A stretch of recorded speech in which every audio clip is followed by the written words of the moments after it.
আফারাআইতুম মা তুমনুন আফারাআইতুম মা তুমনুন। বন্ধুরে, এই যে মনি পাত করো, বীর্যত পাত করো, তোমরা কি দেখেছো? ভেবে দেখেছো? আফারাআইতুম মা তুমনুন আনতুম তাখলুকুনাহু আম নাহনুল খালিকুন। মনিটা তুমি সৃষ্টি করেছো না আমি আল্লাহ সৃষ্টি করেছি? কে সৃষ্টি করেছে? আল্লাহ। ধীরে ধীরে কি মত করে আল্লাহ। আফারাআইতুম মা তুমনুন, তুমি যে মনি পাত করো, বীর্য পাত করো, তোমার যে বীর্য তৈরি হয়েছে ভিতরে, এটা কি তুমি বানিয়েছো না আম নাহনুল খালিকুন? আমি আল্লাহ বানিয়েছি। বান্দা বলো কে বানিয়েছেন? কে বানিয়েছেন? আল্লাহ। অস্তিত্বহীন মানুষগুলোকে অস্তিত্ব আনলেন, মনের বানালেন, সবকিছু করলেন কে? আল্লাহ। আলহামদুলিল্লাহি রাব্বিল আলামিন, আলহামদুলিল্লাহি রাব্বিল আলামিন। তিনি আবার আশরাফুল মাখলুকাত বানিয়েছেন, সেরা সৃষ্টির সেরা বানিয়েছেন। ইন্নাল্লাহা ফাদ্দালানি আলাল আমবিয়া ওয়া ফাদ্দালা উম্মতি আলাল উমাম। নবী পাক বলেন, ও উম্মতের আমার শুনো, আমার সম্মান আর মর্যাদা সমস্ত নবীদের উপরে, আমি সমস্ত নবীদের সর্দার, আর আমার উম্মত সমস্ত উম্মতের সর্দার। সুবহানাল্লাহ। ওয়ালাকাদ খালাকনাল ইনসানা মিন সুলালাতিন মিন তিন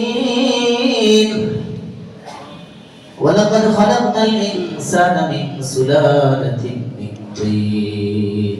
সুলালা সাত নির্যাস। বিসমিল্লাহির রাহমানির রহিম। সুবহানাল্লাযী আসরা বি'আবদিহি লাইলান মিনাল মাসজিদিল হারামি ইলাল মাসজিদিল আকসা الذي باركنا حوله لنريه من آياتنا إنه هو السميع البصير. صدق الله مولانا العظيم وصدق رسوله النبي الأمي الكريم، ونحن على ذلك لمن الشاهدين والشاكرين والحمد لله رب العالمين. محمد الشهد شكر لكم. اللهم صل على محمد وعلى آل محمد كما صليت على إبراهيم وعلى إنك حميد مجيد.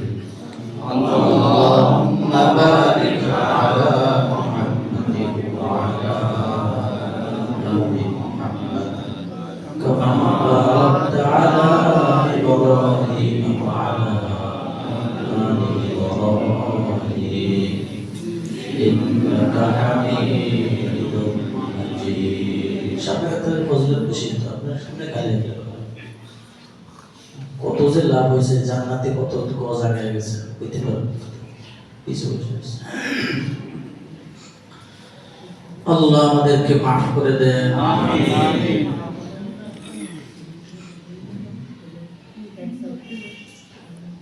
ছিলাম রূহের জগতে, আসছি দুনিয়ায়। দুনিয়ায় ইনশাআল্লাহ কিছুদিন থাইকা আমল টামল করে আবার যাব ইনশাআল্লাহ জান্নাতে। আল্লাহ তৌফিক দান, আমিন। একটা সময় তো কোনো অস্তিত্বই ছিলাম না, অনস্তিত্ব মানুষগুলোকে অস্তিত্বে আনলেন আল্লাহ। যিনি আনলেন তিনি হলেন আল্লাহ। হাল আতা আলাল ইনসানি হিনুম মিনাদ দাহরি লাম ইয়াকুন শাইআন মাযকুরা। هل أتى على الإنسان حين من الدهر لم يكن شيئا مذكورا। ও মানুষ তুমি এমন একটা সময় পার করেছো যখন তোমার কোনো অস্তিত্ব ছিল না, তুমি উল্লেখযোগ্য কোনো বস্তুই ছিল না। লাম ইয়াকুন শাইআম মাযকুরা, একেবারে উল্লেখ করার মতো কিছুই ছিল না বলতে তুমি। কে বলছে? আল্লাহ। হাল আতা আলাল ইনসানি হিনুম মিনাদ দাহরি লাম ইয়াকুন শাইআম মাযকুরা। মানুষ রে, তোমার উপর দিয়ে আমার একটা সময় গেছে যখন তুমি ছিলেই না। লাম ইয়াকুন শাইআম মাযকুরা, উল্লেখ করার মতো বস্তুই ছিল না। তার মানে আয়াতে আল্লাহ রাব্বুল আলামিন আমাদেরকে গায়রে ইজাদ থেকে, অস্তিত্ব থেকে ইজাদে এনেছেন, অস্তিত্বে এনেছেন। আল্লাহ বলেন শুকরগুজার হও। এর তাফসীরে দেখলাম, তাফসীরে লিখেন যে আল্লাহ এখানে বান্দাকে এটাই বুঝাইতে চাচ্ছেন, বান্দা তুমি এখন কত কিছু হইলা, মানুষ হইলা, নেতা হইছ, ইমাম হইছ, মুসল্লি হইছ, কত বড় বড় কথা বলতে পারো, এই সব কিছুই ছিল না তোমার। চিপ দিয়ে যে মেরে ফেলবো ওইটাও ছিল না। একবারে লাম ইয়াকুন শাইআম মাযকুরা, উল্লেখ করার মতো কোন বস্তুই তুমি ছিলে না আমার কাছে। আমি আল্লাহ তোমাকে অস্তিত্বে এনেছি, সুন্দর চেহারা দিয়েছি, সুন্দর মানুষ বানিয়েছি। আল্লাহ বলেন আফারাআইতুম মা তুমনুন, আফারাআইতুম মা তুমনুন। বন্ধুরে, এই যে মনি পাত করো, বীর্যত পাত করো, তোমরা কি দেখেছো, ভেবে দেখেছো? আফারাআইতুম মা তুমনুন আনতুম তাখলুকুনাহু আম নাহনুল খালিকুন। মনিটা তুমি সৃষ্টি করেছো না আমি আল্লাহ সৃষ্টি করেছি। কে সৃষ্টি করেছে? আল্লাহ। ধীরে ধীরে কেমন করে করে আল্লাহ আয়াত পড়েছি মেরাজের। আফারাআইতুম মা তুমনুন, তুমি যে মনি পাত করো, বীর্য পাত করো, তোমার যে বীর্য তৈরি হয়েছে ভিতরে, এটাকে তুমি বানিয়েছো না আম নাহনুল খালিকুন, আমি আল্লাহ বানিয়েছি। বান্দা বলো কে বানিয়েছেন? কে বানিয়েছেন? আল্লাহ। অস্তিত্বহীন মানুষগুলোকে অস্তিত্ব আনলেন, মনের বানালেন, সবকিছু করলেন কে? আল্লাহ। আলহামদুলিল্লাহি রাব্বিল আলামিন, আলহামদুলিল্লাহি রাব্বিল আলামিন। তিনি আবার আশরাফুল মাখলুকাত বানিয়েছেন, সেরা সৃষ্টির সেরা বানিয়েছেন। নবীদের পরেই আমাদের সম্মান। ইন্নাল্লাহ ফাদ্দালানি আলাল আমবিয়া ওয়া ফাদ্দালা উম্মতি আলাল উমাম। নবী পাক বলেন, ও উম্মতের আমার শুনো, আমার সম্মান আর মর্যাদা সমস্ত নবীদের উপরে, আমি সমস্ত নবীদের সর্দার, আর আমার উম্মত সমস্ত উম্মতের সর্দার। সুবহানাল্লাহ। ولقد خلقنا الإنسان من سلالة من طين، ولقد خلقنا الإنسان من سلالة من طين। سلالة সার, নির্যাস। মানুষ তোমাদেরকে আমি বানালাম মিন সুলালাতিন মিন তিন, মাটির নির্যাস থেকে। আমরা সবাই বনি আদম, আমরা কিসের তৈরি? মাটির তৈরি না?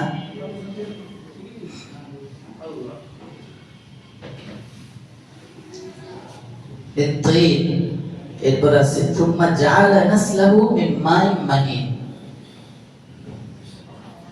এখানে মুফাসসিরিন অনেকগুলো ব্যাখ্যা লেখেন, মনে আসলে বলি। আমরা মাটির তৈরি কই? আমরা তো আল্লাহ পাকের হুকুমে, কুদরতি সিস্টেমে, আবার মাধ্যমে দুনিয়া আসলাম। মাটির তৈরি হইলাম কোথায়? আল্লাহ তো কোরআন শরীফ বলেছেন ওয়ালাকাদ খালাকনাল ইনসানা মিন তিন। এটা অন্য জায়গায় সূরা সালিফের মধ্যে আছে, মানুষ মাটির তৈরি ৩-৪টা ব্যাখ্যাই আছে। হ্যাঁ, এক নম্বর হলো তুম্মা জাআলা নাসলাহু মিন সুলালাতিন মিন মাইন মাহিন। মানুষকে মাটির তৈরি মানে মানুষের পিতা, আদি পিতা আব্বাজানকে আল্লাহ মিন আদিমিস সামা, মাটির দ্বারাই তৈরি করেছেন। এটা ওই যে শুনাইছিলাম একবার বাইতুল্লাহ শরীফ নির্মাণের ইতিহাসের মধ্যে। কিভাবে আল্লাহ পৃথিবী নির্মাণ করলেন। তো মানুষ মাটির তৈরি মানে আব্বা জান প্রথম মানুষ মাটির তৈরি। আর তারপরে কোরআনে ডাইরেক্ট বলে দেন আল্লাহ মিম্মাই মাহিন নাসলাহু, আল্লাহ পাক আদমের নসল যারা তাদেরকে বানিয়েছেন মিম্মাই মাহিন, একেবারে নিকৃষ্ট এক ফোঁটা পানি দ্বারা। আল্লাহ কোরআনে মাহিন শব্দ উল্লেখ করেন, তুমি একেবারে নিকৃষ্ট বস্তু থেকে তৈরি করা, তোমার দাপট কিসের এত? এক মূল মানুষ, প্রথম মানুষ মাটি, মানুষের পরে যারা প্রজন্ম নসল সবাই মাই নুতফা থেকে। দুই, হাদিসে পাকের মধ্যে এসেছে আল্লাহ পাকের রাসূল সাল্লাল্লাহু আলাইহি সাল্লাম বলেন, যখন আব্বা আম্মা দুইজনে একসাথে হন, যখন মায়ের রেহেমের মধ্যে আল্লাহ পাকের কুদরতি হুকুমে প্রবেশ করে বস্তুটা, তখন একজন ফেরেশতাকে আল্লাহ নির্ধারণ করে রেখেছেন। ওই মুহূর্তে হালকা মাটির ছিটা আল্লাহ পাক ওই পানির সাথে মাটিকেও পৌঁছায় দেন, সেই হিসাবে মাটির তৈরি। সুবহানাল্লাহ।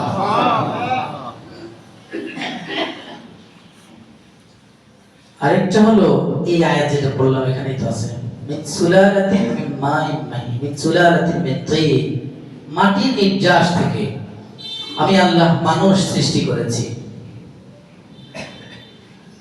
মাটির নির্যাস থেকে মানুষ সৃষ্টি মানে আমার আব্বা আম্মা খেয়েছেন ভাত, ভাত হয়েছে ধান থেকে, ধান হয়েছে, ভাত হয়েছে চাল থেকে, চাল হয়েছে ধান থেকে, ধানটা কোথায় উঠেছে? মাটিতে। মাটি থেকে চাল এক পর্যায়ে, ওই চাল থেকে ভাত খেয়েছেন বাবা মা, ভাত, ডাল, কফি, ফুলকপি, পাতাকপি, আলু, সিম, লাউ, টমেটো সবকিছু কোথা থেকে? মাটি থেকে। এই সবকিছু খাওয়ার ফলে আল্লাহ রাব্বুল আলামিন আমার আব্বা আম্মার শরীরে শক্তি দান করেছেন, এবং সেই বস্তুগুলোকে মুফাসসিরিন কেরাম বলেন এই খাওয়ার পরে আল্লাহ পাক কুদরতিভাবে চাপ দেন, চাপ দেওয়ার ফলে দুই জিনিস দুই দিকে চলে যায়, ময়লা ময়লার জায়গায়, আর ওখান থেকে ছেঁকে আল্লাহ পাক কিছু আঠালো পানি বের করেন ওই খাবারগুলো থেকে। সেই খাবারগুলো থেকে আঠালো পানি তৈরি করার পর এই পানিটা আল্লাহ পাক শরীরের বিভিন্ন জায়গায় পৌঁছান। ওই আঠালো পানিটা আমার চোখে পৌঁছান, আঠালো পানিটা আমার শরীরের 360টা জোড়ায় জোড়ায় পৌঁছান, আমার মুখের মধ্যে লালা, মানুষ দেখবেন অনেক হা করে ঘুমায়, ঘুম থেকে উঠলে দেখা যায় মুখের মধ্যে সব শুকিয়ে গেছে, তার মানে মুখের ভিতরে একটা লালা, একটা পানি আল্লাহ দিয়ে রাখছেন। রাখছেন কি রাখেন নাই? ওই পানি যদি না থাকে, ওই পানি যদি না থাকে, মুখ খুললে আর বন্ধ করলে যাবে না, আবার বন্ধ করলে মুখ খোলা কষ্ট। ঠিক এই লালা আপনি জিহ্বার মাধ্যমে কথাবার্তা বললে আল্লাহ পাক বের করেন, ওটার মাধ্যমে আপনি স্বাদ গ্রহণ করেন। কে এত কিছু করলেন? আল্লাহ। একটু ভাবছেন কখনো? খাইতেছেন, মজা পাইতেছেন, মুখের মধ্যে পানি কে এনে দিলেন? আল্লাহ। চোখের মধ্যে এই নির্যাস থেকে আল্লাহ পাক এক ফোঁটা কিছু পানি, এবং ওখানে লেখে ইয়াউমুন, লম্বা একদিন আল্লাহ পাক ওই নির্যাস গুলোকে প্রত্যেকটা বনি আদমের চোখের মধ্যে জন্মের শুরুতে ওই পানিটা সম্প্রচার করেন, পানিটা পৌঁছান, যার ফলে চোখে পানি থাকলে চোখ খোলা যায়, না হলে চোখে পানি না থাকলে চোখ বন্ধ করলে আর খুলতে পারবেন না, চোখে চুলকাবে। এজন্য ডাক্তার কাছে যাইতে আমার কাছে দূরটায় নিয়ে গেছি, চোখে পানি নাই, পানি শূন্যতা, চুলকাবে। চোখে যখন আপনার এক পানি দেখবেন, চোখে আয়নার সামনে দাঁড়িয়ে দেখবেন চোখের উপর একটা পানি আর্দ্রতা ভাসে, এই পানিটাও দিয়েছেন কে? আল্লাহ। আল্লাহ আল্লাহ।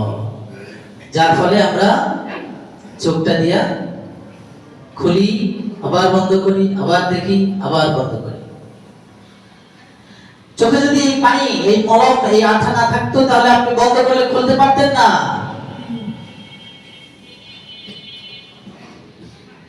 সব কিছুর মালিক কারিগর কে?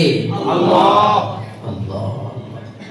এরপর ওই যে মিন সুলালাতিন মিন তিন, মাটির নির্যাস থেকে আল্লাহ পাক প্রসেসিং করে যে পানি বের করেছেন, সেটা, সেই পানিটা আমার শরীরের মধ্যে 360টা জোড়া বানিয়ে আল্লাহ পাকের কুদরতি কদমে সিজদায় পড়ার জন্য আল্লাহ পাক প্রত্যেকটা জোড়ায় জোড়ায় আমার জন্য ওই পানিটাকে প্রতিটা জোড়ায় জোড়ায় ওই মলম ওই আঠাটা পৌঁছায় দিয়েছেন, যার ফলে আমি ভোগ করতে পারি, একবার পাকা একবার সোজা একবার এদিকে সব করতে পারি। পানি যদি শুকায় যায় তখন লম্বা সোজা করা যায়, পাকা করা যায়?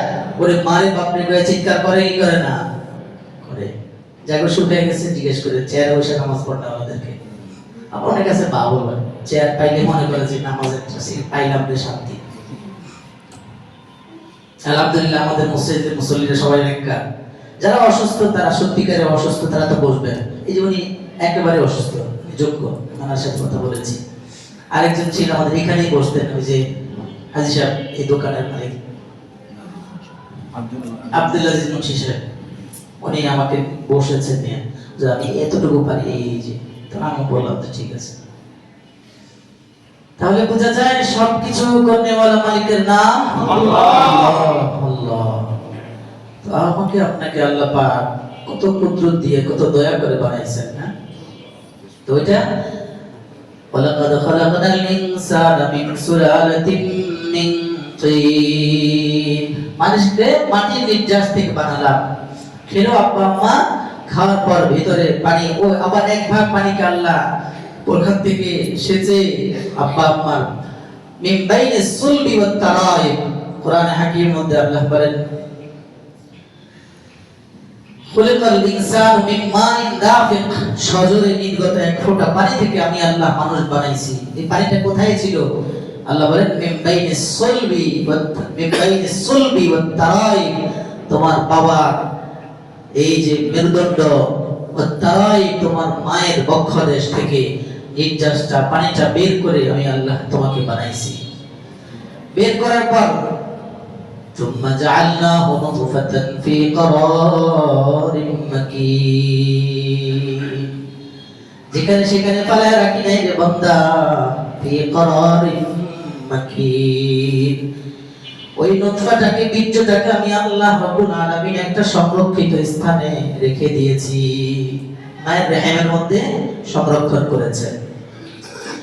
40 দিন পর্যন্ত আল্লাহ রাব্বুল আলামিন আমার আপনার জন্য আমার আপনার নুতফাটাকে মায়ের রেহেমের মধ্যে সংরক্ষণ করেছেন। ফাখালাকনান নুতফা সুম্মা খালাকনান নুতফাতা আলাকাতান ফাখালাকনাল আলাকাতা মুদগাতান ফাখালাকনাল মুদগাতা ইযামা ফাখালাকনাল মুদগাতা ইযামান ফাকাসাওনাল ইযামা লাহমা সুম্মা আনশানাহু খালকান আখার ফাতাবারাকাল্লাহু আহসানুল খালিকিন। আল্লাহ বলেন বান্দারে 40 দিন পর্যন্ত তোমার মায়ের রেহেমের মধ্যে আমি আল্লাহ রাব্বুল আলামিন সংরক্ষণ করেছি তোমার নুতফাটাকে। 40টা দিন প্রসেসিং করতে করতে 40 দিন পর আমি আল্লাহ ওই নুতফা ওই বীর্যটাকে আমি আল্লাহ রক্তের টুকরা বানিয়েছি, রক্ত আকার দিয়েছি ওটাকে। এভাবে পার হয়ে গেছে তোমার 40 দিন। 40 দিন পর আবার আমি আল্লাহ মুদগাতান এটাকে গোশতের টুকরা বানিয়েছি। গোশতের টুকরাটাকে আবার 40 দিন প্রসেসিং করার পর ফাখালাকনাল মুদগাতা ইযামা, ওটাকে আমি আল্লাহ হাড় বানিয়েছি, হাড়। তুম্মা ফাকাসাওনাল ইযামা লাহমা, আমি আল্লাহ তোমাকে কত কুদরত দিয়ে বানিয়েছি। এরপরে ওই হাড় পুরো শরীরে হাড় বানানোর পর হাড়ের উপর দিয়া তোমার গোশত প্রলেপ দিয়েছি, গোশত পরায় দিয়েছি। আল্লাহ বলেন তুম্মা আনশানাহু খালকান আখার, এখন মাত্র তুমি একটা মূর্তি, কথা বলতে পারো না, নড়াচড়া করতে পারো না, কিছুই না। তুমি এইভাবে তোমার মায়ের গর্ভের মধ্যে 40 দিন। এরপর আমি আল্লাহ 40 দিনে তোমার চোখ বানিয়েছি, তোমার ফুসফুস বানিয়েছি, কিডনি বানিয়েছি, তোমার চোখ বানিয়েছি, হাত বানিয়েছি। প্রত্যেকটা ধাপে ধাপে ধাপে ধাপে 40 দিন পার করতে করতে তোমাকে আমি আল্লাহ একটা বডি দিয়ে তৈরি করেছি। এরপরে মুফাসসিরিন کرام এই আয়াতের তাফসীরে তুম্মা আনশানাহু খালকান আখার, তাকে আমি আল্লাহ অন্য একটা সৃষ্টিতে রূপান্তর করেছি। মানে হলো এখানে এখন এবার আল্লাহ ফু দিয়েছেন, ফুৎকার, এবার আল্লাহ রূহ ফু দিয়েছেন। আল্লাহ বলেন তুম্মা আনশানাহু খালকান আখার, এবার আমি আল্লাহ তোমার ভিতরে তোমার এই দেহটার মধ্যে রূহ দিয়ে দিয়েছি।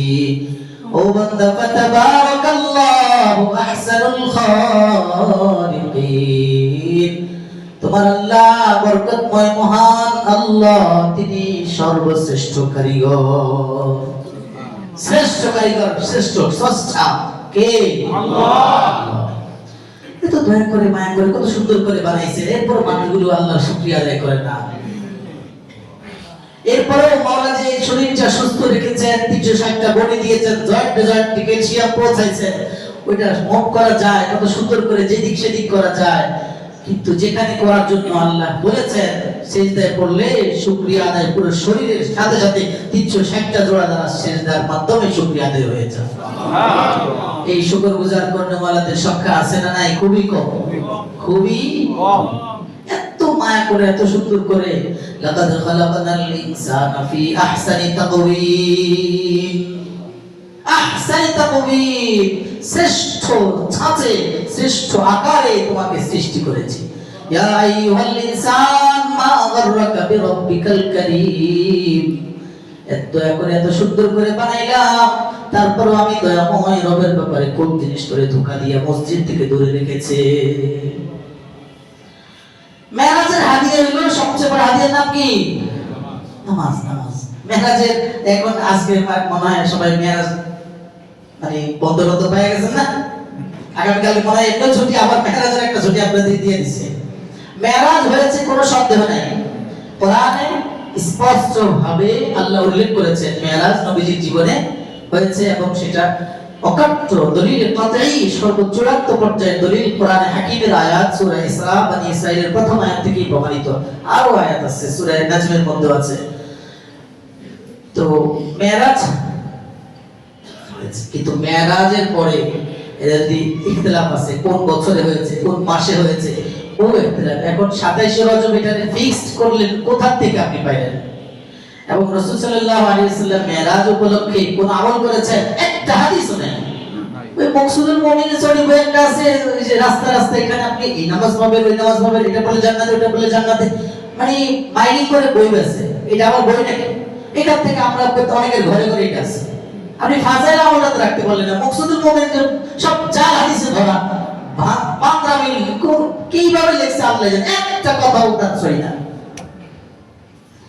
এত রাকাত সব রাতে নামাজ, এত রাকাত, প্রথম রাকাতে কুল বললে 100 বার, দ্বিতীয় রাকাতে 100 বার, এটা বললে সোজা জান্নাতে। মানে এই আজগুবি আমল আল্লাহ জানে। এই কিতাব এটা কেউ রাখবেন না আপনারা, খবরদার। এটা পড়ে যারা শিখছেন তারা শেষ গেলেন একবারে।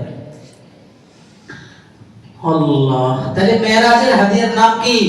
নামাজ। এটা প্রতিদিনের 6 বার, 5 বার সাথে বিতির মোট 6 বার মেরাজের আমল প্রতিদিন করেন। আপনি বছরে একবার কেন করতেন? এত কম করে জান্নাতের কষ্ট না, প্রতিদিন 6 বার করেন যদি এত আমল করতে মন চায়। ঠিক মেরাজ আমল কি? মেরাজের রোজা আছে না হুজুর? মেরাজের রোজা আবার কিসে? রাসূল সাল্লাল্লাহু আলাইহি ওয়াসাল্লাম সারা জিন্দেগিতে মেরাজ উপলক্ষে রোজা রেখেছেন, সাহাবায়ে কেরামকে বলেছেন রেখেছেন, এমন কোনো দলিল আছে? তাহলে কেন আপনি মাইকিং করে করে মানুষকে বলে যান যে আজকে রাতে রোজা খাবেন, সাহারি খাবেন, কালকে রাখবেন, পরদিন রাখবেন, মানে মাইকিং আওয়াজে ঘুম থেকে জায়গা যায়। তো এটা কি? হ্যাঁ, মেরাজের আমলের নাম কি? নামাজ। 5 ওয়াক্ত দৈনিক নামাজ, 5 ওয়াক্ত নামাজ। নবীজির জীবনের সবচেয়ে গুরুত্বপূর্ণ, একেবারে চূড়ান্ত পর্যায়ে গুরুত্বপূর্ণ যে মুজিজা, সেটাই হলো মেরাজুন নবী সাল্লাল্লাহু তাআলা আলাইহি ওয়াসাল্লাম। নবীর জীবনে মেরাজ সবচেয়ে বড় দাবি, এমন গুরুত্বপূর্ণ। অন্যান্য বিষয়ের বর্ণনাকারীদের সংখ্যা 2, 3, 4 সর্বোচ্চ পাওয়া যায়, কিন্তু এখানে 40-45 জন সাহাবার রিওয়ায়াত আছে। মিশকাত শরীফের কিতাব এত বড় বড় 20টা পুরোটাই মেরাজ। এগুলো বললেই তো মানে জুমা কি কয়েক জুমা লাগবে। এজন্য এটা শুধু মিশকাত শরীফ না, বুখারী, মুসলিম, তিরমিজি, আবু সিয়াসিতা সব হাদিসে আছে, পৃষ্ঠা ভরা। তাহলে মেরাজুন নবী সাল্লাল্লাহু আলাইহি ওয়াসাল্লাম নবীজির জীবনের শ্রেষ্ঠ মুজিজা। এটা কয়জন সাহাবী? 40-45 জন সাহাবী থেকে এই riwayat আছে। তার মানে মেরাজ আছে। রাসূল সাল্লাল্লাহু আলাইহি ওয়াসাল্লামের জীবনের শ্রেষ্ঠ মুজিজা, এমন বহু মুজিজা রাসূল সাল্লাল্লাহু আলাইহি ওয়াসাল্লামের হয়েছে।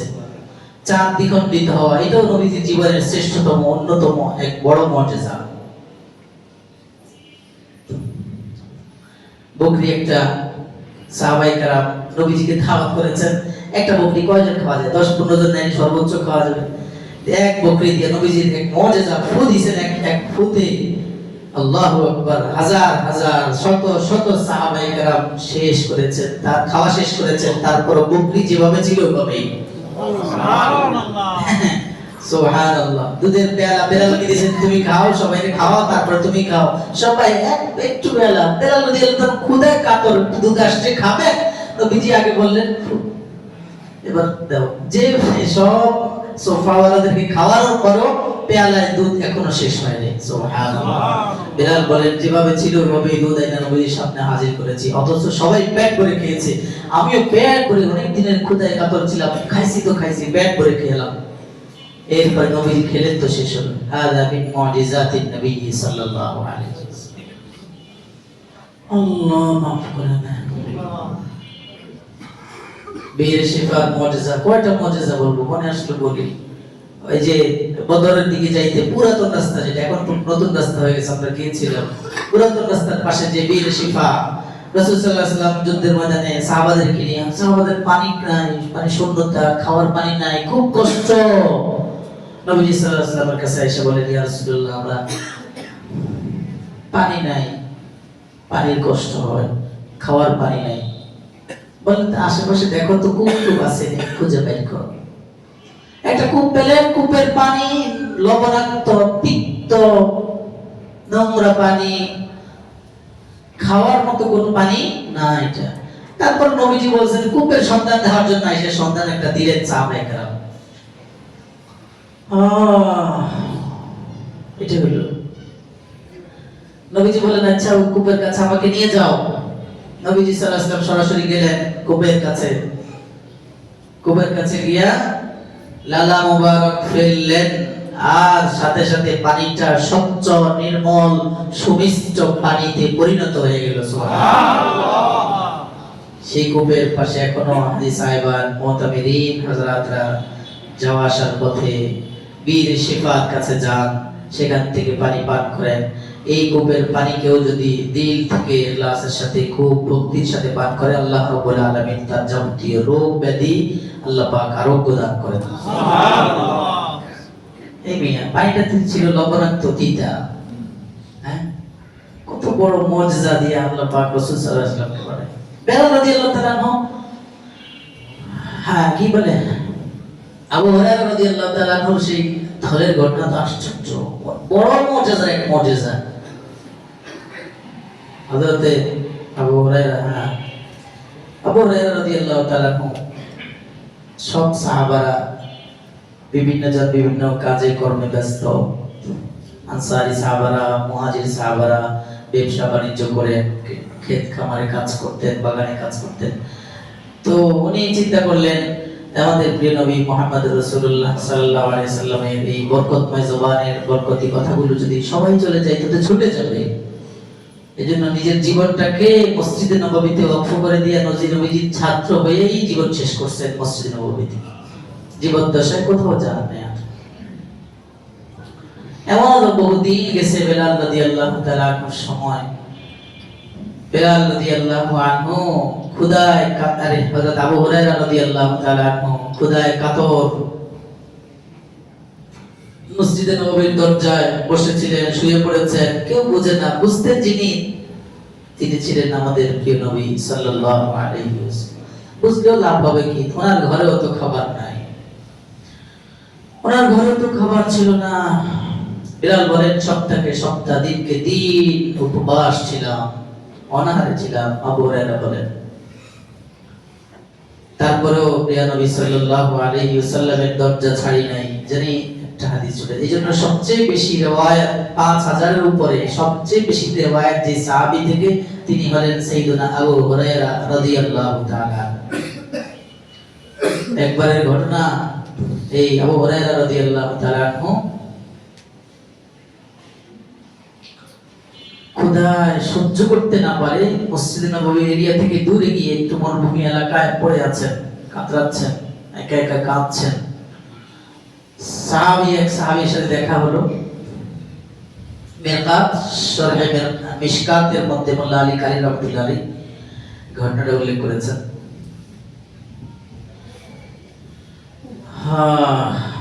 তো এই সাহাবী রাসূল কষ্ট, ক্ষুধায়, আরেক সাহাবী দেখলেন, তিনি দেখা কিছু খেজুর নিয়ে আসছেন থলেতে করে। থলের মধ্যে বেলাল আবু রাদিয়াল্লাহু আমি খুলে দেখলাম এই সংখ্যাটা উল্লেখ করেছেন মোল্লা আলী কারি রাহমাতুল্লাহ আলাইহি শরহ মিশকাতের মধ্যে এবারে 49টা খেজুর ছিল। কয়টা? 49টা খেজুর ছিল। দিয়ে বললেন, বেলাল তুমি খাও, আর কত কষ্ট করবা, এই খেজুরগুলো খাও। বেলাল রাদিয়াল্লাহু তাআলা খেজুরগুলো খান নাই। ভাবলেন যে আমি যদি খেজুরগুলো খেয়ে ফেলি এখানেই তো শেষ হয়ে যাবে, আমার পরের কি অবস্থা হবে। আমি আমার আকা, আমার প্যার, আমার হাবিবের কাছে খেজুরগুলো নিয়ে যাই আর বলি, ইয়া রাসূলুল্লাহ একটু আমার এই খেজুরগুলোর থলের মধ্যে আপনি একটু ফু দিয়ে দেন, একটু ফু দিয়ে দেন, যেন আমার খাবারের উসিলা আর কিছু না লাগে, এটাই যেন আমার জিন্দেগি ভরে হয়ে যায়। 24 বছর খাইছেন, 24 বছর। নবীজি সাল্লাল্লাহু আলাইহি ওয়াসাল্লাম ফু দিয়ে দিলেন আর বললেন, বেলাল, ও বেলাল যাও নিজেও খাও, সবাইকে খাওয়াও, খবরদার কোনদিন বেগের মুখ তুমি খুলে চোখ দিয়ে দেখবা না। যাও বেলাল। কোমরের মধ্যে বাইদা দিচ্ছেন নবীজি, কোমরের মধ্যে দিয়ে দিয়ে বললেন, বেলাল এই কোমরে থাকবে তোমার এই থলে, এটা চোখে দেখবা না, যখন প্রয়োজন হয় হাত দিয়ে দিয়ে খাওয়া, নিজেও খাবা, অন্যদেরকেও খাওয়াবা। বেলাল বলেন, আমি নিজে তো খেলাম, কত হাজার হাজার সাহাবী রাসূলদেরকে খাওয়ালাম, সংখ্যা আমার নাই জানা, অসংখ্য গণিত সাহাবী রাসূলদেরকে খাওয়ালাম, প্রপারে দিছি গেলে সেখানেও খাওয়াইতাম, বহু টনে টনে আমি হাদিয়া দিয়েছি, বহুজনকে খাওয়াইয়েছি, তারপরে ওই খেজুর আমার শেষ হয় নাই। যখনই আমার ক্ষুধা লাগতো আমি অল্প অল্প করে খাইতাম, অল্প অল্প করে খেয়ে 24 বছর নিয়েছি এমন নয়, পেট করে খেতাম, হাত ভরতাম, হাত দিতাম, খেজুর নিতাম, হাত দিতাম, খেজুর নিতাম, এভাবে খাইতে খাইতে 1-2 বছর নয় 24 বছর পর্যন্ত আমি খেজুরের থলে থেকে খেজুর বের করে করে খেতাম, আমার এই খেজুর শেষ হয় নাই। কিন্তু যেই দিন জালেমরা হযরত ওসমানকে বিদ্রোহীরা শহীদ করে দিয়েছে, ওসমান রাদিয়াল্লাহু তাআলা আনহুর শাহাদাতের সাক্ষ্য কোরআনে হাকিম আল্লাহর সামনে দাঁড়ায় দিবে, রক্ত কোরআনের উপরে এসে পড়ছে, কোরআন আল্লাহকে বলবে, আল্লাহ জালেমরা বিদ্রোহীরা আপনার হাবিবের জিন্নুরাইন 2 মেয়ের জামাতা ওসমানকে জালেমরা শহীদ করেছে, আমি কোরআন সরাসরি আমি আপনার দরবারে ওসমানের পক্ষে সাক্ষী দিতেছি। বেলাল হাবশী রাদিয়াল্লাহু আবু হুরায়রা রাদিয়াল্লাহু তাআলা বলেন, আমি 24 বছর খেয়েছি, কখনোই এই খেজুর থলে থেকে শেষ হয় নাই। বেলাল যখন আবু হুরায়রা যখন শুনেছেন ওসমান রাদিয়াল্লাহু আনহু শহীদ হয়ে গেছেন, তিনি বলেন, আমার শরীর আমার তখন হুঁশে ছিল না, দৌড়ে গেছি, যা দেখি ওসমান রাদিয়াল্লাহু তাআলা রক্ত মুবারক কোরআনে হাকিমের পাতার উপরে পড়ে আছে। আমি গিয়ে দেখলাম ওসমান শহীদ হয়ে পড়ে আছেন, আমি সহ্য করতে পারি নাই, কান্নাকাটি করেছি গড়িয়ে গড়িয়ে। ওসমানের জন্য আমি কান্নাকাটি করতে করতে কোন দিক দিয়ে আমার ব্যাগটা আমার কোমর থেকে পড়ে গেছে আমি জানি না।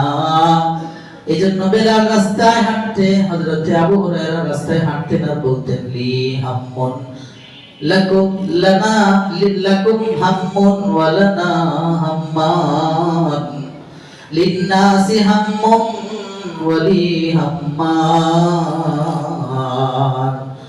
ওহো দুনিয়ার মানুষেরা, তোমাদের মাত্র একটা টেনশন, একটা খারাপই, যে ওসমান শহীদ হয়ে গেছে। আরে আজকে থেকে আমার তো 2টা টেনশন। নবী পাক সাল্লাল্লাহু আলাইহি ওয়াসাল্লাম আমাকে যেই খেজুরের থলেটাতে ফু দিয়ে গেলেন, ওই দিন থেকে আজ পর্যন্ত আমি আবু হুরায়রার খাবারের চিন্তা করতে হয় নাই। আজকে থেকে তো আমার 2টা টেনশন, আমার ব্যাগটা জালেমদের কারণে আজকে আমার ব্যাগটা কোথায় পড়ে গেছে আমি ব্যাগটা খুঁজে পাই না, আমার খাবারেরও টেনশন, আমার ওসমানের জন্য মনটা খারাপ, আজকে থেকে আমার 2টা টেনশন নিয়ে চলতে হবে। ও জিন্নুরাইন ছিলেন ওসমান রাদিয়াল্লাহু তাআলা আনহু, কত বরকতওয়ালা মানুষ ছিলেন। নবী সাল্লাল্লাহু আলাইহি সাল্লামের 2 নূর, 2 কন্যা, জামাতা তিনি বিদ্রোহীরা ক্ষমতার লোভে আল্লাহ রাসূলের জিন্দেগীর কত বরকতের কথা বলবো। সবচেয়ে বড় মুজিজার নাম হলো কি ভাই? মেরাজ। নবীজির জীবনের সবচেয়ে বড় মুজিজা হলো মেরাজ। মেরাজের হাদিয়া হলো নামাজ। মেরাজের আর কোনো সুনির্দিষ্ট আমল নেই, রোজা নাই, নামাজ নেই, এটা করতে হবে, ওইটা করতে হবে, এটা করা যাবে না, ওইটা করা যাবে, এমন কোনো কথা আমল নেই। মেরাজের হাদিয়া হলো নামাজ, দৈনিক 5 ওয়াক্ত নামাজ। মেরাজের হাদিয়া দৈনিক 5 ওয়াক্ত নামাজ। মেরাজের হাদিয়া কত ওয়াক্ত নামাজ? 5 ওয়াক্ত নামাজ। 5 ওয়াক্ত নামাজের সাথে আমাদের সম্পর্ক কম না বেশি? খুবই কম। মেরাজ নবীজি সাল্লাল্লাহু আলাইহি সাল্লাম সরাসরি মসজিদে হারাম থেকে মসজিদে আকসা পর্যন্ত আল্লাহ রাব্বুল আলামিন বুরাকের মাধ্যমে বিদ্যুৎ গতিতে যার পা ছিল, কদম ছিল, সেখানে গিয়ে পৌঁছলেন। সমস্ত আম্বিয়া কেরামের ইমামতির মাধ্যমে ইসরা শুরু হলো। ইসরা হলো মসজিদে হারাম থেকে মসজিদে আকসা পর্যন্ত, আর মেরাজ হলো মসজিদ আকসা থেকে ঊর্ধ্বগমন আল্লাহ রাব্বুল আলামিনের কাছ পর্যন্ত।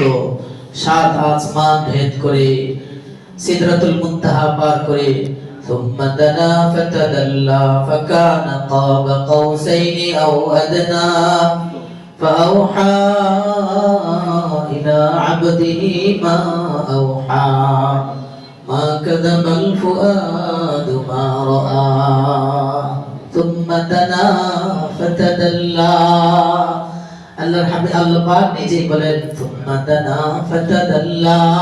নবীজি আমার একসাথে একেবারে কাছে, আমরা সরাসরি বসে কথা বলেছি। আল্লাহ পাকের সাথে নবীজি সরাসরি সাক্ষাৎ করেছেন। কথাবার্তা শেষে আমার কষ্ট হয়, আপনারা যদি আগে পরে কথা বলেন ভালো হয়। প্রতি জুমায় যদি এখানে আপনারা আমার কষ্ট হয়, এটা আমি আওয়াজ আলোচনা হারিয়ে ফেলি। একটু দয়া করলে ভালো হয় আমার প্রতি, আগে পরে করে দয়া করে। ثم دنا فتدلى فكان قاب قوسين أو أدنى। এক ধনুক দুই ধনুক আমরা এতটুকু দূরত্ব বসে দুনো বন্ধু কথা বলেছি, আলাপচারিতা করেছি। লম্বা আলোচনা পর্যালোচনার শেষে আমাদের জন্য যে হাদিয়া নিয়ে এসেছেন তার নাম নামাজ। নামাজ পড়বো ইনশাআল্লাহ। নামাজ পড়ে, নামাজ আপনার কবরের আলো, আপনার কবরের নূর, আপনার কবরের সঙ্গী। নামাজ আপনার ডানে দাঁড়িয়ে বলবে ওর সাথে আমার সুসম্পর্ক ছিল। আর যারা নামাজের সাথে সাথে তাহাজ্জুদের আমলটাকে নিজের বানাইতে পারছেন, কামিয়াব রে ভাই আপনারা। যার আমল জান্নাত, যার তাহাজ্জুদ আমল যার অভ্যাস হয়ে গেছে, রাসূল পাক সাল্লাল্লাহু আলাইহি সাল্লাম বলেন তাহাজ্জুদ গুজার ব্যক্তি জান্নাতি। সুবহানাল্লাহ। তাহাজ্জুদ ওয়ালা জান্নাত ওয়ালা, তাহাজ্জুদ ওয়ালা জান্নাত ওয়ালা। আল্লাহ আমাদেরকে তাহাজ্জুদ পড়ার তৌফিক দান করুন। আমিন। 5 ওয়াক্ত নামাজের খবর নাই, তাহাজ্জুদ কেমনে পড়বো? আগে 5 ওয়াক্ত চালু করেন ইনশাআল্লাহ। ইনশাআল্লাহ। যারা উঠতে পারেন স্ত্রীদেরকে উঠায় দিবেন। আল্লাহ পাক মুচকি মুচকি হাসেন যখন একজন আরেকজনকে জাগায় দেয়। যার হাদিস আসছে, যার ব্যাপারে আল্লাহ পাক মুচকি মুচকি হাসেন সে জান্নাতি। সুবহানাল্লাহ। আজকে থেকে বিবি সাহেবদেরকে নিয়ে উঠবো ইনশাআল্লাহ। আল্লাহ তৌফিক দান করেন। আমিন। আল্লাহ নিজেদেরকেও 5 ওয়াক্ত নামাজি বানান। আমিন। আমাদের প্রত্যেককে 5 ওয়াক্ত নামাজ পড়ার তৌফিক দান করেন। আমিন। আহসানা উযুহুন্না ওয়া সাল্লাহুন্না লিওয়াক্তিহিন্না ওয়া তাম্মা রুকুআহুন্না ওয়া খুশুআহুন্না কানা লাহু আলাল্লাহি আহদুন আন ইয়াগফিরা লাহু। সুন্দর করে উযু করে এসে নামাজে দাঁড়াইলে আল্লাহ পাক বলেন আমার ওয়াদা, রাসূল বলেন আল্লাহ পাক ওয়াদা করেছেন আল্লাহ তাকে maaf করে দিবেন। সুবহানাল্লাহ। আর যে নামাজ পড়ে নাই, যার নামাজের কোনো খবর নাই, রোজার কোনো খবর নাই, আল্লাহর ইবাদত বন্দেগীর কোনো খবর নাই, তার ঠিকানা মা ফিরআউন ওয়া কারুন ওয়া নমরুদ। তার ঠিকানা ফিরআউনের সাথে, হামানের সাথে। নাউজুবিল্লাহ পড়েন। জান্নাতে যাব কার সাথে? রাসূল আরবি সাল্লাল্লাহু আলাইহি ওয়াসাল্লামের সাথে জান্নাতে যাব কার সাথে? তাহলে রাসূলের সুন্নাহ দাড়িটা একটু রাখবেন ইনশাআল্লাহ। আল্লাহ যুবক ভাইরা অনেকে রাখতে পারে নাই, তো সবাইকে দাড়ি রাখার তৌফিক দান করেন। অনেকে আছে বড় হয়ে গেছেন, 60 বছর না হলে 50 পার হয়ে গেছে, দাড়ি পেকে গেছে, আমি দেখতেছি আপনারাও রাখতে পারেন নাই, খোঁচা খোঁচা সাদা সাদা দেখা যায়। প্রিয় ভাই আমার, কয়দিন বাঁচবেন? মরে যেতে হবে, কবরে শুইতে হবে। কবরে যাওয়ার জন্য বাহ্যিক সুন্নাত দাড়িটা নিয়ে নেন। রাসূলকে বলবেন, ইয়া রাসূলুল্লাহ, আমি যে আপনার দলের লোক, এটা একটা প্রমাণ বাহ্যিক নিয়ে আসছি যে দাড়ি। আর আপনার কপালে দাড়ি নাই, বাহ্যিক কোনো আলামত নাই। রাসূল আপনার দিকে তাকায় বলবেন, তুই যে আমার উম্মত, বাহ্যিক ভাবে তো বোঝার কোনো আলামতই নাই। রাখবো ইনশাআল্লাহ। আর কতদিন বিবি সাহেবের কথা শুনে দাঁড়িয়ে রাখবেন না? বিবি সাহেবা কি আপনাকে জান্নাত দিবে? সুন্দর লাগে। আচ্ছা, এই পৃথিবীতে শ্রেষ্ঠ সুন্দর মানুষটার নাম কি জানেন? বলেন বলেন, সাল্লাল্লাহু আলাইহি ওয়াসাল্লাম, মুহাম্মাদুর রাসূলুল্লাহ। উনি শ্রেষ্ঠ সুন্দর। ওনার ইউসুফ আলাইহিস সালামের ব্যাপারে আপনারা জানেন সুন্দর। রাসূল বলেন, আনা মালিহুন ওয়া আখি ইউসুফ সাবী। আমরা দুইজনই সুন্দর, তবে আমার ভাই ইউসুফ আর আমার মধ্যে একটা ব্যবধান হলো, ও ছিল সাদা সুন্দর, আমি লাবণ্যময়ী সুন্দর। কোনটা সুন্দর বেশি? আচ্ছা, এই শ্রেষ্ঠ সুন্দরী সুন্দর মানুষ যিনি আমাদের হাবিব, আমাদের প্রিয়, আমাদের সাল্লাল্লাহু তাআলা আলাইহি ওয়াসাল্লাম, ওনার দাড়ি ছিল নি? তো থাকার পরে উনি শ্রেষ্ঠ সুন্দর কেন হলো? আপনি বলেন যে বিবি সাহেব দেখতে সুন্দর লাগে না? ও ভাই, পৃথিবীর শ্রেষ্ঠ সুন্দর, আল্লাহর পরে শ্রেষ্ঠ সুন্দর যিনি, মুহাম্মাদুর রাসূলুল্লাহ সাল্লাল্লাহু আলাইহি ওয়াসাল্লাম, উনি শ্রেষ্ঠ সুন্দর, দাড়ি রাখা অবস্থায় শ্রেষ্ঠ সুন্দর আপনার আমার কাছে। তাহলে আমি আপনি দাড়ি ছাইড়া কেমনে সুন্দর হয়ে বউর কাছে দেখাই? বিবাহ দিবেন না, বউ দিবেন, ওই বউ লাথি মারেন যে বউ দাড়ি অবস্থায় আসবে না। ঠিক এই যে কথা বলেন, এই বউ আমাদের জাহান্নামে গজাবে, আযাবে না, ঘরে অশান্তি করবে। তাহলে বুঝা গেছে দোষটা ওনার না, দোষটা আপনার। আপনার ভিতরটা এখনো বের করতে পারেন না দাড়ি রাখার জন্য। ঠিক আপনি খাবেন, আরেকজনের বাধা দিলে আপনি আপনারটা যদি করে যান, কে আপনার বাধা দিবে? ঠিক নামাজ পড়বো ইনশাআল্লাহ। আজকে থেকে 5 ওয়াক্ত ওয়াদা করে আল্লাহর কাছে মনে ওয়াদা করে ফেলি যে আল্লাহ ইনশাআল্লাহ ছাড়বো না। ইনশাআল্লাহ আল্লাহ তৌফিক দান করেন। আমিন। গুনাহ করবেন না ইনশাআল্লাহ। নজরের গুনাহ করব না, মুখের গুনাহ করব না। প্রতিদিন ঘুমের আগে অবশ্যই তওবা করে ঘুমাবেন। শেষে ইশারের পরে বিতিরের আগে দিয়া হোক অথবা পরে আপনার যখন সুযোগ হয়, 2 রাকাত তওবার নামাজ পড়ে একটু কান্নাকাটি করে ঘুমায়েন। মাফ চাপ নিয়ে ঘুমায়, এমনি ঘুমায় যায় না। ঘুমায় তো গরু ছাগলও ঘুমায়, মানুষ হয়ে যাবে কেমনে? আশরাফুল মাখলুকাত। আমার আর ওর মধ্যে যদি ব্যবধান না হয়, এখন আমাদের আর কষ্ট হয়, আমরা কষ্ট পাইবেন। আমাদের উদাহরণ হয়ে গেছে যে আল্লাহ পাক বলছেন না, বালহুম আদাল, কুকুরের থেকেও খারাপ তারা মানুষ। কারণ আল্লাহর হুকুম মানে না, এই জন্য আল্লাহ বলেছেন কোরআনে, বালহুম আদাল, কুকুর শুকর সিগা থেকেও খারাপ। এটা আল্লাহ বলেছেন। ওই সমস্ত মানুষগুলোকে আল্লাহ হেদায়েত দান করেন। আমিন। কুকুর ঘুমায় কোন সময়? ও ঘুমায় সারা রাত। রাতের প্রথম অবধি দেখবেন পাহারা দেয়, এদিক যায় এদিক যায় এদিক যায় এদিক যায়। এরপর ফজরের সময় যখন বের হই, ওরে দিয়ে ঘুমায়। মানে ওর ডিউটি প্রথম অংশ শেষ, এখন শেষ অংশে এবার ঘুমায়। এবার 8টা 7টা 6টা যখন পারে উঠে। আমরা উঠি কোন সময়? আমরা মোবাইল টিভি একবার টিপতে টিপতে 12টা 1টা 3টা না বাজলে মজা উড়াইতে পারি না। পরে যা ঘুমাই, 8টা 10টা বাজে উঠি, ফজর গেলে কয় না রাত জালেন। এই ফজর যদি তোমার জিন্দেগীর শেষ ওয়াক্ত হয়, আল্লাহ যদি জিজ্ঞেস করেন জীবনের সব ওয়াক্ত, তো শুধু এক ওয়াক্ত হিসাব নিব, শেষ ওয়াক্ত ফজর তোর যদি পড়া হয়ে থাকে, বাকিগুলো সব মাফ করে তোর জান্নাতে পৌঁছাবো। হিসাব নিয়ে দেখলো ফজরটা নাই, কি কপাল! আল্লাহ আমাদেরকে ফজর ওয়ালা বানায়া দেন। আমিন। ফজরের সুন্নতের কত দাম, ফজরের নামাজের কত দাম! শুধু ফজরের সুন্নতটাই তো এত দামি যে মা বাইনা সামাই ওয়াল আরদ, আসমান জমিন, এই পৃথিবীতে যত স্বর্ণ রূপা চাঁদি, যত লোহা অলংকার টাকা পয়সা খনিজ দ্রব্য তৈরি, মানে যত বাড়ি গাড়ি টাকা পয়সা সব কিছু দিয়ে এক পাল্লা রাখা হয়। ফজরের 2 রাকাত সুন্নতের মাত্র 1 রাকাত আরেক পাল্লা রাখা হয়। এই 1 রাকাতের সওয়াব, 1 রাকাতের ভারী, ওটার থেকে অসংখ্য কোটি কোটি গুণ দামি হয়ে যাবে। সুবহানাল্লাহ। খায়রুম মিনাদ দুনিয়া ওয়া মা ফিহা ব্যাখ্যা এই কথাগুলো লিখছে। দুনিয়া এবং দুনিয়ার মধ্যে যা আছে এর চেয়ে বেশি উত্তম মানে কি? আরো লিখছেন ওখানে। সুবহানাল্লাহ। আল্লাহ আমাদেরকে ফজরের সুন্নত সহ ফজরের নামাজ জামাতে হাজিরি হয়ে পড়ার তৌফিক দান করুন।